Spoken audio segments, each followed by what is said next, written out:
Dating apps. A internet está cheia de perigos. Mas o último casamento que eu fui, os noivos conheceram-se no Tinder. Hoje, as dating apps dominam a forma como as pessoas procuram relacionamentos. Teremos perdido a capacidade de nos relacionarmos fora do digital? Eu sou o Luz, Eu sou a Lena e bem-vindos ao segundo episódio do nosso podcast. íntimo.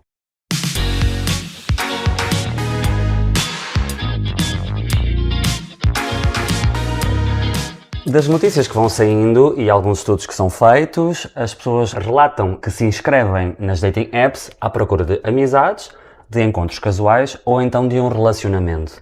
Ou seja, aparentemente não é assim tão óbvio que toda a gente procura efetivamente um relacionamento. Mas será que isso é verdade? Pode existir uma diferença entre aquilo que as pessoas dizem que procuram e aquilo que procuram efetivamente. O que é que tu achas? Eu acho que as pessoas sentem-se sozinhas, muitas vezes, sentem-se carentes. Muitas vezes elas até gostavam de aprofundar um bocadinho os relacionamentos, mas há um certo estigma de que essas apps são apenas para encontros casuais. E às vezes pode não acontecer, só que como há esse estigma, há pessoas que têm uma certa resistência também em aderir. Existe uma certa pressão, eventualmente, em cada um desses cenários. Por exemplo, alguém que procura um relacionamento pode, eventualmente, acabar por pressionar logo à partida uma outra pessoa que se calhar não está tão certa disso, e o mesmo se pode verificar num cenário em que uma pessoa procura apenas um encontro casual e outra pessoa também se sente ou intimidada ou desconfortável simplesmente pelo facto de não estar tão segura disso, mas não excluindo completamente essa possibilidade. Eu acho que há pessoas ali que se inscrevem e que vão já com um certo preconceito em relação aos outros que lá estão inscritos. Mas da mesma maneira que essa pessoa se inscreveu ali e é perfeitamente capaz de não ter coisas só casuais, também os outros são. Depende da pessoa que encontrarem, depende da vibe que tiverem, não é? É claro que boa parte dali será casual, sim, mas também poderá haver ali alguma coisa boa. Além disso, exatamente, eu concordo. Acho que isso se verifica também, e da minha experiência também em algumas dating apps, acho que nunca nada deveria ser tão preto no branco, completamente. Eu posso estar à procura de um relacionamento, mas isso não significa que tenho que esperar não sei quantos dates, até um beijinho, ou até um envolvimento mais físico, pronto. E isso depois também acho que vai variar muito consoante a personalidade de cada um e a pressão social que eventualmente cada pessoa transporta dentro de si, porque todos nós temos algumas pressões e alguns condicionamentos que são muito específicos. Ainda faz muita diferença na nossa sociedade ser um homem, estar solteiro e estar numa dating app, ou ser uma mulher e estar solteira e numa dating app. Eu acho que as dating apps estão ainda muito na linha do preconceito porque estão associadas à promiscuidade. Isso faz com que haja uma grande mancha de preconceito em cima de quase todas as dating apps. Mas, curiosamente, elas já estão no mercado pelo menos há uns 10 anos, se pensarmos em 2014, já existiam as principais, as mais conhecidas, o Tinder e depois outras que foram surgindo. Portanto, uma coisa também é verdade, já existe um bocadinho mais de etiqueta, digamos assim, e educação. Apesar disso tudo, no início, eventualmente, as pessoas tinham ainda muito mais desconhecimento e tal como nós começamos o episódio a dizer que a internet está cheia de perigos, continuam a haver pessoas que estão, eventualmente, mal intencionadas até existem alguns relatos de situações muito pouco felizes, principalmente quando as pessoas se vão encontrar pela primeira vez. Sim. Atenção, existe também uma espécie de quase guia e tutoriais de coisas que se devem e não devem fazer num primeiro encontro. Por exemplo, não conhece a pessoa de lado nenhum e se estás à procura de tentar conhecer a pessoa numa conversa, por exemplo, muitas vezes até as mulheres, para se protegerem um pouco mais, é muito aconselhável a que seja num sítio público, esse primeiro encontro, num café, que seja uma coisa relativamente curta. Mas que agora já não é só com mulheres. Já ouvimos muitos relatos, principalmente homens homossexuais, que acabaram por cair numa armadilha, de certa forma. E que era para violência, não sei o quê. Mas dentro deste mundo gostava de fazer uma pergunta. Tu vês a necessidade de existir uma app exclusiva para o público gay? O público gay, sim. Acho que não existe só uma, existem até várias, mas se estivermos a falar do Grindr, a verdade é que o Grindr foi a primeira app desenvolvida até e lançada no mercado deste género. O Grindr surge em 2009 e o Tinder surge uns meses depois. A necessidade aguça o engenho, portanto é um público que sempre esteve escondido e de certa forma ostracizado, e daí até foram os primeiros a desenvolver uma app e lançá-la no mercado, e terá sido de facto uma revolução quando isto surgiu, exatamente por causa da invisibilidade, da homofobia, do preconceito. Portanto, muitas E achas que também haveria homens casados que queriam manter provavelmente o seu perfil de homem de família? Haveria, já. Falando no universo LGBT ou mais especificamente bissexual ou homossexual, pelo facto de ser uma orientação tão invisibilizada e discriminada também ao longo do tempo, há muito tipo de pessoas diferentes e com cenários de vida e condicionantes de vida diferentes que acabam por procurar o envolvimento entre iguais. Portanto, homens que, mesmo sendo comprometidos, muitas vezes com mulheres... Têm um certo preconceito sobre si mesmo, não é? Sim. E acabam por tentar pular a cerca, é muito a expressão que se usa. Eu acho que há também um preconceito maior vindo de pais, etc., por causa do machismo. E a homofobia também. E a homofobia, acho que há um preconceito maior com homens do que com mulheres.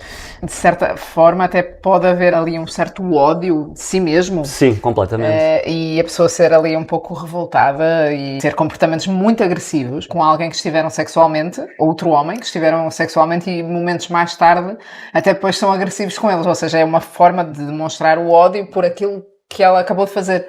Uma revolta ali muito grande por esse lado, não é? Aquilo que chamamos de homofobia internalizada tem exatamente a ver com isso. E muitas vezes comportamentos discriminatórios e uma repulsa muito grande à própria homossexualidade, muitas vezes tem a ver com uma batalha interior das pessoas que têm essas atitudes, que muitas vezes tem a ver exatamente com esse evitamento de olhar diretamente para dentro de si. E claro que isso também se pode refletir nesse tipo de cenários em que as pessoas têm um primeiro encontro casual, só sexual, muitas vezes muito anónimo. Portanto, voltando então ao Grindr especificamente, tu vês muita gente muito anónima à procura de envolvimentos sexuais e, portanto, a fama, o prestígio ou a reputação desta app, especificamente o Grindr, que foi a primeira, não é das melhores exatamente por causa disto, porque mesmo que as pessoas estejam curiosas e até tenham compromissos com outras pessoas e seja uma coisa relativamente escondida, isso não valida nenhum tipo de comportamento nem violento, nem desrespeitoso, digamos assim. Sim. Mas acho que estamos todos ainda a caminhar. Tenho aqui uma curiosidade. Porquê é que achas que o Tinder não destornou o Grindr? O Tinder veio democratizar e popularizar as dating apps em geral por muitos países do mundo.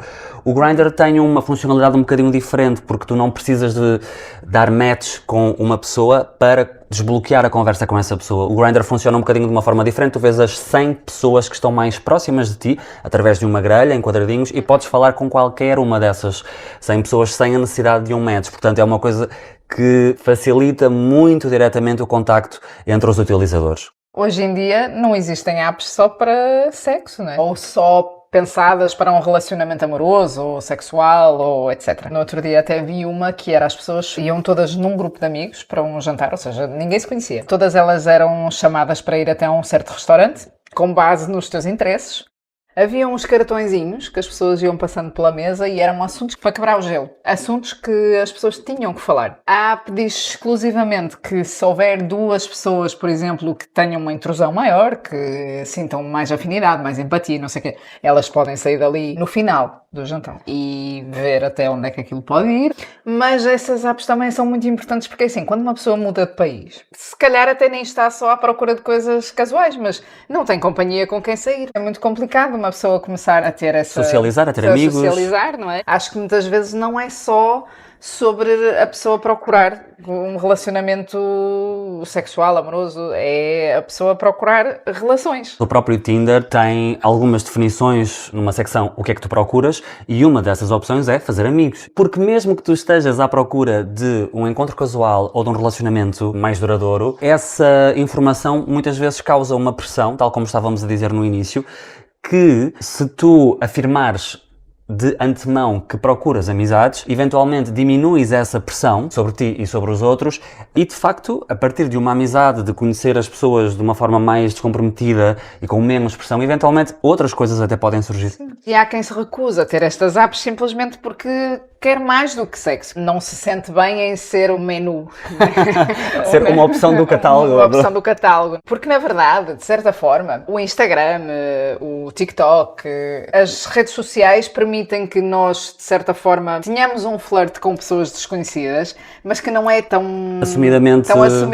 A pessoa tem uma rede social porque toda a gente tem uma rede social. Mas há sempre uma possibilidade de alguém que nós não conhecemos colocar a conversa connosco. Só que a diferença é que não está ali estigmatizado que a pessoa que se vai aproximar de ti será para um encontro sexual. Dá-nos uma certa liberdade para conversar, para ver se a pessoa gosta de ti ou não, mas de certa forma, assim, as redes sociais também têm o seu quê de apps de relacionamento, não é? Sem dúvida, eu concordo contigo. Eu acho que haverá muita gente que recusa, de certa forma, inscrever-se nas dating apps por ser tão declaradamente uma afirmação de que estão à procura de uma coisa ou mais casual, ou mesmo que seja de um relacionamento mais sério, mas o Facebook, o Instagram são efetivamente as principais dating apps hoje em dia. Se calhar há pessoas que precisam sentir alguma segurança. Os Facebooks, Instagram e não sei o que, dá para ver o tipo de pessoa, com quem a pessoa se dá, se tem amigos, os sítios que frequenta, as coisas que gosta, se é próximo da família, se é próximo da família, se gosta de animais, todo um universo da pessoa que nas apps de relacionamento tradicionais não dá para perceber. E eu pessoalmente acho que é aconselhável, se trocas umas mensagens numa dating app e gostarias até de marcar qualquer coisa, até podes eventualmente trocar primeiro um Instagram ou um Facebook. Sim, o Facebook já está um bocadinho mais para os nossos pais e os nossos avós e com todo o direito. Eventualmente é uma segurança passar para uma rede social vindo de uma dating app para ter um bocadinho mais a certeza e um bocadinho mais... Será que é o universo dessa pessoa? Então, e como é que nós podemos gerir as expectativas num primeiro encontro? Será legítimo aquela questão de demorar para ter logo um envolvimento sexual? Ou devemos avançar logo? Será que existe uma medida certa? Será que existe uma regra? O que é que tu achas, Helena? Nem tanto ao mar, nem tanto à terra. Eu acho que as pessoas correm o risco de... Nem falo tanto de sexo, eu acho que o momento do beijo. Se esse momento demora demasiado para acontecer, as pessoas ficam desconfortáveis até criar o momento que ele aconteça. Ou seja, é meio como se nós começássemos a empurrar-nos para uma friendzone. E eu acho que às vezes o sexo em si acontece de uma forma muito rápida. Mas algumas coisas têm que acontecer de forma até um pouco rápida. Conheci algumas pessoas que começaram a ser demasiado amigos e então criaram ali uma friendzone tão desconfortável que quando se tentaram beijar pela primeira vez tudo pareceu muito estranho. Não havia química. Parecia que não havia química. Existe um momento em que as pessoas percebem que isto está aqui estranho. Não é preciso haver sexo em si, mas coisas que definam que aquilo não é só uma amizade e que as pessoas não estão a cair na friendzone. Mas se houver química, eventualmente as pessoas, mesmo que retardem o momento do beijo, se a química estiver a ser construída, eventualmente também não é o facto de esperarem um bocadinho mais que vai fazer com que a química desapareça. Sim, mas há pessoas que realmente esperam muito e depois parece que não encontram esse momento. E eu acho que é importante comunicar. Hoje em dia, com os nudes, há muita gente que cria uma expectativa tão grande.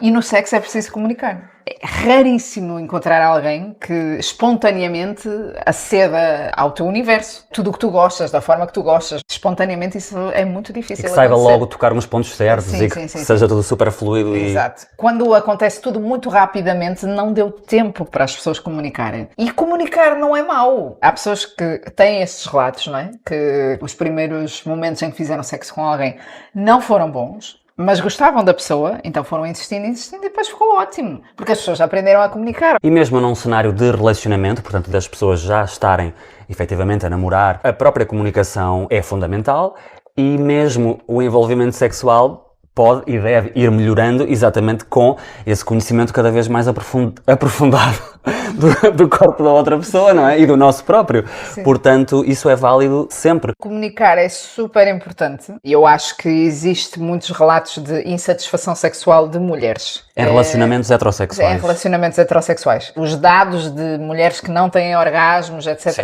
É imenso. Mulheres que estão em relacionamentos com homens. Sim, exatamente, é imenso. Mas tudo é uma questão de comunicar. Comunicação e compatibilidade. Sim. Se houver abertura para comunicar, tudo se consegue. Pode ser mais a curto ou a longo prazo, mas tudo se consegue. Sem dúvida, existindo essa vontade. Vamos falar então um bocadinho das famosas nudes, não é? Que se popularizaram tanto e nestes últimos anos também. Que cuidados devemos ter com isto? Devemos enviar, não devemos enviar? Será que é normal, não é? As pessoas têm muito estas dúvidas. Eu acho que não existe um certo e um errado nestas questões. É um bocadinho por aquilo que cada pessoa sente e até do momento de vida em que estás, porque tu eventualmente podes estar solteira, tu podes estar com interesse em conhecer alguém, mas não te fazer grande sentido naquele momento enviares fotos tuas com mais pele à mostra ou menos pela amostra.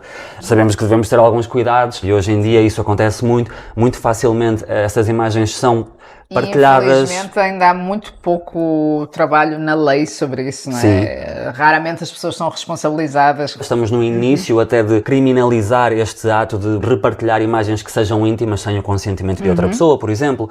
Mas, independentemente disso, de onde é que surge esta vontade e esta necessidade até de partilhar estas imagens íntimas de forma digital? Pode-se enquadrar naquilo que é chamado de sexting, portanto, trocar mensagens com um cariz erótico e que até possa envolver a excitação e um envolvimento, mesmo estando nós os dois à distância. Nós podemos eventualmente partilhar um momento íntimo e erótico através de texto, através destas imagens, e nós sabemos que hoje em dia isto tem-se tornado uma forma em si mesmo de as pessoas se relacionarem, mesmo que não se venham a encontrar pessoalmente. As micro-traições. O fato das pessoas gostarem de criar um certo flerte a partir de redes, WhatsApp, mensagens, etc., não quer dizer que se encontrem com a pessoa. Cria ali uma micro-traição. Estás a falar de pessoas que sejam comprometidas e vão procurar então este tipo de contactos digitais apenas com terceiros, quartos, quintos. Ou seja, sentem que como não se encontram fisicamente, não chegam a trair, mas estão ali num limbo que as excita. Isso pode dizer alguma coisa da forma como a humanidade está a caminhar para se tornar cada vez mais digital, mas ao mesmo tempo também pode falar sobre as nossas inseguranças, uma certa perda de capacidades até sociais e de relacionamento, não é, cara a cara. As pessoas vão imediatamente para isso. Para essa parte digital, do sexting e das nudes. E eventualmente, se tiverem de facto a intenção de se encontrar pessoalmente e de desenvolver algo mais a partir daí, o sexting e as nudes enviadas anteriormente até podem ser prejudiciais. Eu acho que as pessoas hoje em dia têm muito pouca paciência. Querem saber imediatamente se estão na mesma página e se vai acontecer. Se estão na mesma onda. Os nudes vêm evidenciar isso. Não aquele carimbo que, ok, estamos na mesma onda. As pessoas hoje em dia estão num misto. Há pessoas que estão completamente desleixadas e há pessoas que estão com uma obsessão pelo físico. Plásticas, exercício de forma exagerada. Proteína, creatina e tudo acabado em ina. E as pessoas têm uma necessidade muito grande de ter estes corpos esculturais que chamam a atenção, que provocam desejo. Esse vício de criar ângulos fotográficos e não sei o que exponham o seu melhor lado. E uma imagem digital que seja perfeita. Sim, porque o pessoal, tu consegues ver ali todos os defeitos, mas numa fotografia tu consegues realmente, tipo, ok, neste ângulo aqui eu sou boa, neste ângulo já não sou. Então conseguem fazer isso, ok, vou pôr aqui só o meu melhor lado. Achas que há uma certa descartabilidade nas pessoas que ficam meias viciadas nesta ideia de encontrar alguém melhor do que o anterior? Existem pessoas que, por terem um acesso tão facilitado a estas apps, dá a sensação que não se conseguem prender a alguém ou investir um bocadinho em ter um segundo encontro, em conversar um pouco mais, por ter a ideia de que se voltarem a abrir a app vão ver outros perfis mais interessantes, mais fantásticos. Tipo, a ocasião faz o ladrão. Se nós namorarmos com alguém e soubermos que a pessoa não apagou o perfil no Tinder... Olha, isso pode ser um motivo e é muitas vezes um motivo de conflito dentro de um novo relacionamento. Uma ruptura. Isso depende muito do tipo de acordo que as pessoas têm e quando entram num relacionamento. Sim, aí já podemos entrar em monogamia, poligamia. Efetivamente, há pessoas que começam a assumir mais, hoje em dia, relacionamentos não monogâmicos, as chamadas não monogamias consentidas, e este nome pomposo e um pouco comprido serve exatamente para se afirmarem em contraposição às pessoas que estão em relacionamentos aparentemente monogâmicos e fechados, mas é só de fachada e por trás, eventualmente, estão nas apps à procura de outras pessoas de uma forma traiçoeira. É mesmo essa a nossa palavra. Não há como fugir a isso. Será que o mundo digital, de uma forma mais global, nos torna mais solitários? Hoje em dia as pessoas costumam partilhar diariamente nos stories, etc., frases que demonstram que não estão assim muito bem. E nenhum amigo ou pouquíssimos amigos ligam a alguma, não mandam aquela mensagem, está tudo bem. Nós já habituámos-nos a passar à próxima. Porque as redes sociais funcionam muito como um entretenimento para nós. Tudo aquilo que for incomodar um pouco o nosso dia ou que nós sintamos que se mandar esta mensagem vou perder tempo, faz com que a pessoa não faça nada. E se calhar no outro dia podemos ser nós. Estamos mais solitários. E mais isolados então. Sim. Claro que isto se vai refletir no processo de procura de novos parceiros, de novos namoros. Caminhamos para esta digitalização exagerada por causa da evolução tecnológica, mas, por exemplo, a pandemia também veio ajudar um bocado a que este cenário se estabelecesse de uma forma tão declarada. Este isolamento e este contacto quase exclusivamente através de uma mensagem, de uma chamada em vídeo ou de um telefonema, nunca vai ser estarmos aqui, lado a lado, a conversar, a sentir o toque um do outro, a olharmos nos olhos. No entanto, mesmo com pessoas que têm uma vida social até bastante ativa a nível de saírem, cafés, discotecas, Socialização. Socialização, revela-se muito a necessidade extrema de postar stories uns atrás dos outros, pelo vício de receber comentários e falar por escrita e etc. São dois mundos diferentes. Temos hoje relatos de imensa gente que tem um mundo digital muito forte e que depois está super solitário. Na vida real. Instalar ou não instalar uma dating app. Se tu te sentes confortável para isso, tudo bem. Não é porque tu instalaste que tu és obrigado a fazer seja o que for. Todas as pessoas têm de liberdade de ir até onde quiserem. Se quiseres apenas socializar, se quiseres ter um encontro que não chega aos finalmente, tu tens o direito de ver até onde queres ir. Este foi o segundo episódio do nosso podcast íntimo. Esperamos que tenham gostado e até à próxima. Até à próxima.